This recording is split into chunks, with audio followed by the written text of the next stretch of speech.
Ya, menurut saya pergerakannya seperti itu ya untuk kecenderungan turun dalam jangka pendek. Kemudian yang Hmm. kedua tadi saham Medco. Medco ya, oke, Iya, MEDC ya. betul. Iya, MEDC. Ya, MEDC, ya kalau kita lihat di jangka pendek juga pergerakannya turun juga ya. Biasanya saham-saham eh, saham-saham komoditi ya itu mengikuti pergerakan harga di tingkat global gitu ya. Seperti Hmm. tadi Doit ya, di mana harga batu bara itu lagi turun, kemudian harga minyak lagi turun ya. Medco ini dalam jangka pendek juga pergerakannya downtrend ya, teman-teman ya. Downtrend dengan level support masih cukup di bawah yaitu di harga 550 ya. Ya, itu ada potensi menuju ke arah sana gitu ya, teman-teman ya. Jadi kalau mau beli supaya lebih murah lagi mendekati 550 ya. Atau bisa dilakukan beberapa kali beli, misalnya 3 kali, 5 kali kalau harga turun lagi supaya mendapatkan rata-rata pembelian yang lebih murah. Bisa juga dijadikan target untuk average down kalau dulu belinya tinggi gitu ya untuk menurunkan rata-rata pembelian gitu ya. Seiring dengan harga minyak ya yang mungkin ada potensi rebound juga kembali ke level 100 di kemudian hari. Ya teman-teman harus sabar gitu ya. Seperti itu. Oke, baik. Silakan teman-teman Sobat IDX Ultra maupun Sobat Ajaib yang masih punya pertanyaan boleh masukkan ya. Ini ada saya pengen bertanya dulu nih karena banyak sering yang nanya ke saya. Saya juga agak susah jawabnya nih Mas Yasid ya terkait dengan Ya. uh, analisis dan lebih banyak akan investor kan suka nanya-nanya terkait dengan analisa. Nah, Mas Yasid banyak yang tanya kira-kira sektor energi ini kan sekarang lagi dikembangkan juga energi terbarukan ya, yang lebih ramah lingkungan. Kira-kira akan seperti apa dampaknya pada sektor energi ini? Ya, saya kira sangat baik ya, terutama bagi perekonomian, karena energi terbarukan ini betul-betul ya.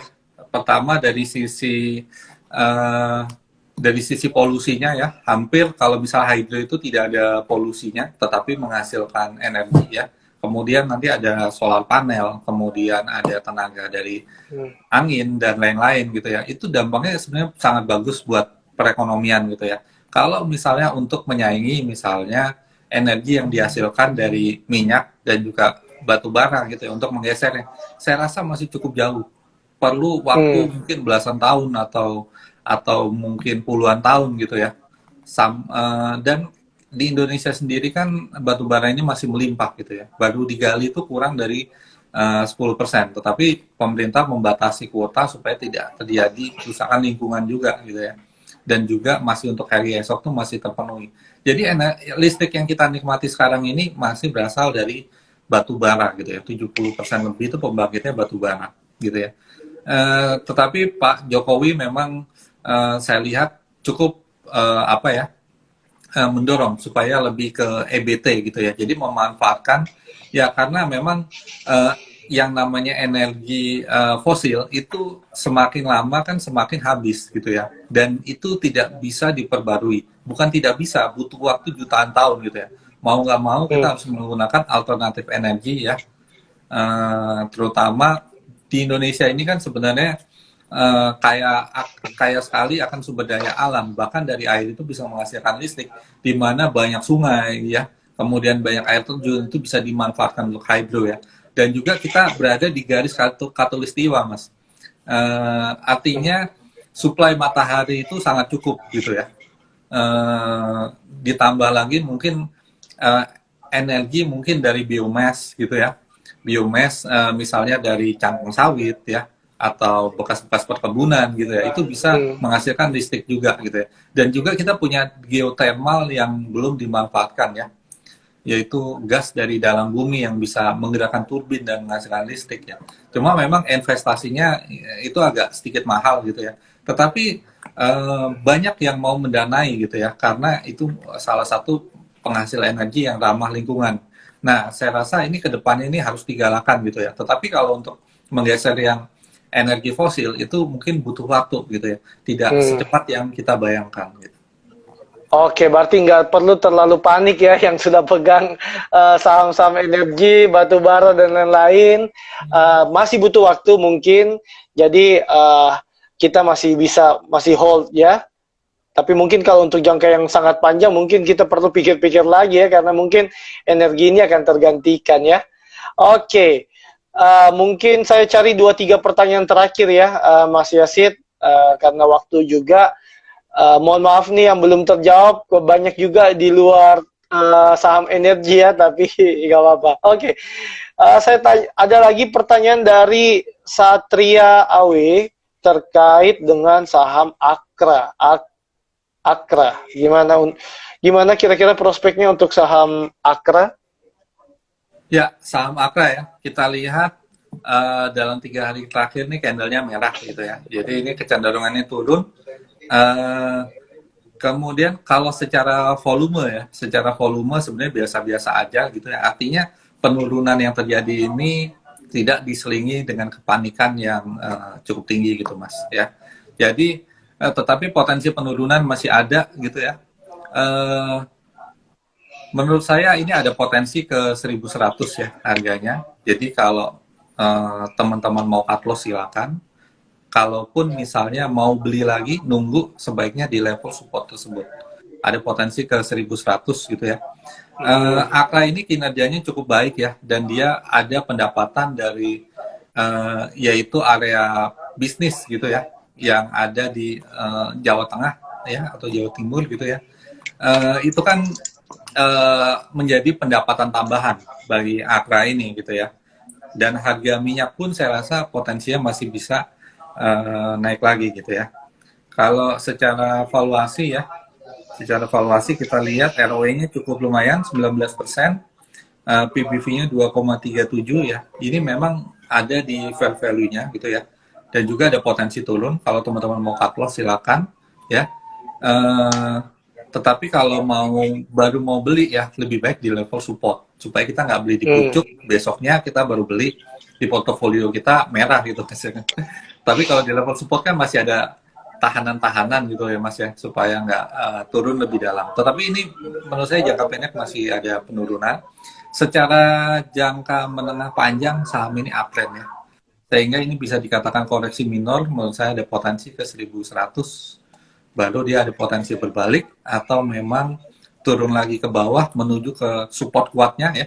Support kuatnya itu ada di level 900 ya. Itu cukup lumayan kuat ya kalau teman-teman. Oke. Ya. Oke, baik.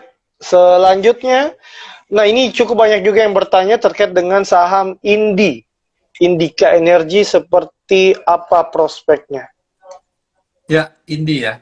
Indi kemarin jual PTRO gitu ya, dia mendapatkan dana segar sekitar 2 triliun lebih ya, yaitu digunakan untuk ekspansi ke bisnis yang lebih sustain ya. Kalau saya tebak sih kira-kira pengolahan nikel gitu ya, karena dia mau memasuki ke energi baru terbarukan gitu ya.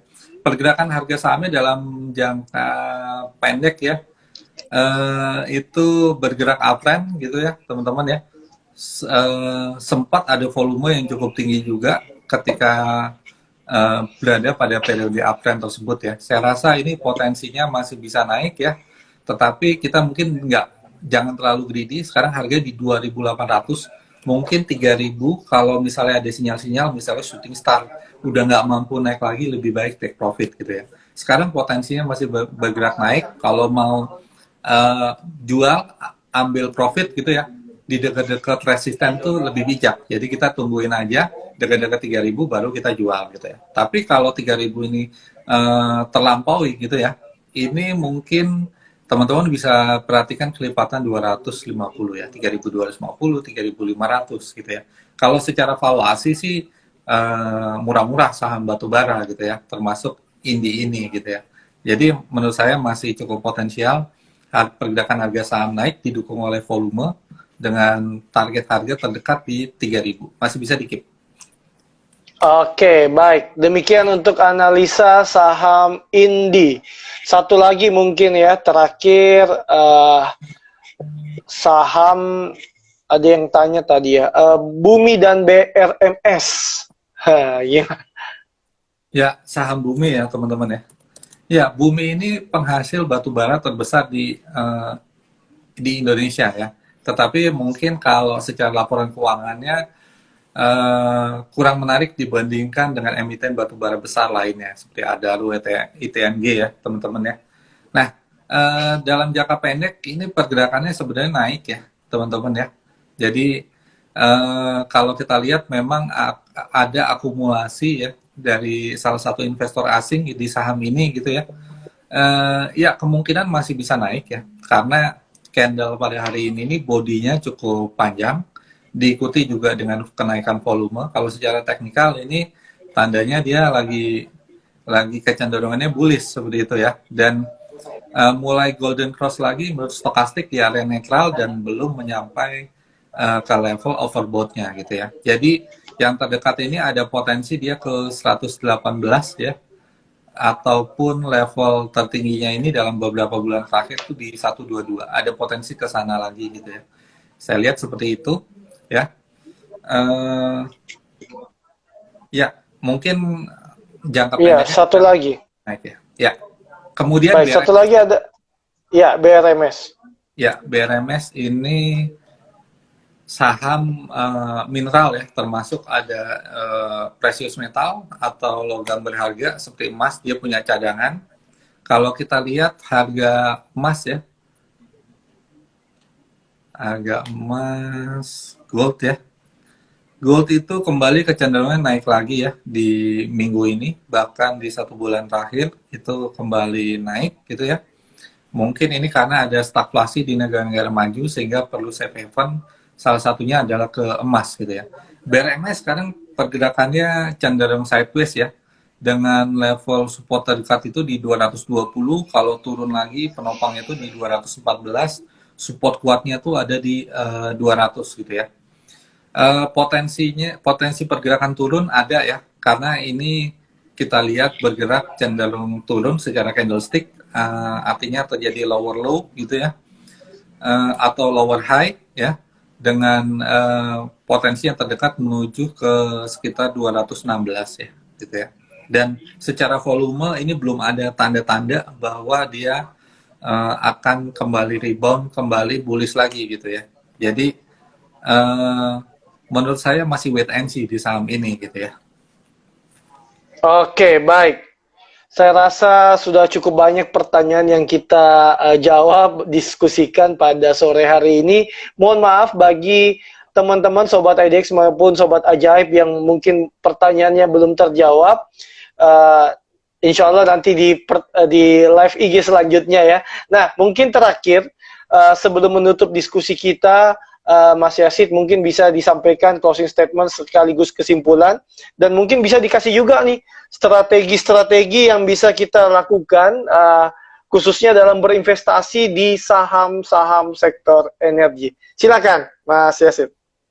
Ya, saham sektor energi ini saat ini cukup menarik ya. Mengapa saya katakan demikian? Karena biasanya saham itu terdiri dari dua, yaitu growth stock, yaitu saham yang memberikan capital gain atau keuntungan dari pertumbuhan harganya, atau satu lagi adalah income stock atau dividend stock gitu ya. Saham yang memberikan dividen yang cukup tinggi. Nah, kebetulan saham-saham batubara ya, itu yang biasanya income stock atau dividend stock sekarang memberikan potensi capital gain yang lumayan juga gitu ya. Dan sudah dividennya cukup besar, belasan persen ya, seperti ADO, ITMG ya. 2 kali dalam setahun, kalau ditotalkan belasan persen dari total modal kita. Sekarang cukup lumayan memberikan kenaikan harganya. Cuma kita harus, strateginya itu kita harus beli di dekat-dekat level supportnya. Ketika terjadi penurunan, harga rendah kita beli gitu ya.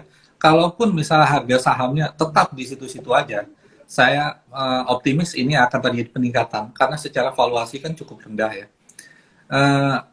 Kalau harganya nggak kemana-mana, dividennya pun lumayan gitu ya. Jadi kita masih bisa untung di situ gitu ya. Saya rasa ini masih akan berlangsung di kuartal kedua ini, masih ada potensi tersebut gitu ya. Dan juga di tahun depan juga mungkin saya rasa masih bisa berbicara gitu ya. Jadi saran saya belilah di dekat-dekat level support, dan secara kita lihat kinerja secara bisnis gitu ya, itu juga cukup baik saat ini gitu ya, karena dibutuhkan sekali harganya tinggi di tingkat global gitu ya. Jadi kita harus bijak juga belinya di dekat level support aja gitu ya. Demikian dari saya, Mas Ricky. Thank you. Oke, baik. Terima kasih banyak nih untuk closing statement dari Mas Yasid. Teman-teman Sobat IDX Ultra maupun Sobat Ajaib, tadi sudah banyak yang kita diskusikan.